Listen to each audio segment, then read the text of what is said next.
சகோதரா, சகோதரி, உங்களை உங்க குடும்பத்துல ரொம்ப பாரமா நினைக்கிறாங்களா? உங்களால வீண் செலவுன்னு நினைக்கிறாங்களா? பாரமும் கிளேசமும் பெருகி இருக்கிறதோ?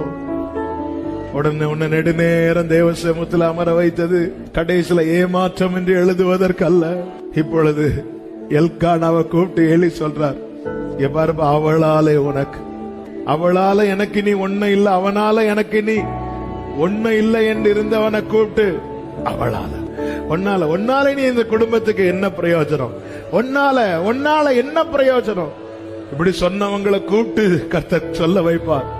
அவனாலதான், அவளாலதான். உதட்டை கவனித்தவனே உன் விண்ணப்பங்களின்படி கர்த்தர் செய்வார் என்று சொல்லும் போது உள்ளத்தை கவனிப்பவர் செய்யாமல் விடுவாரோ? செய்யாமல் விடுவாரோ? இயேசுவின் நாமத்துல இன்னைக்கு யார் யார் எங்க இருந்து கண்ணீர் வடிக்கிறார்களோ அதே இடத்துல எல் ஷடாய்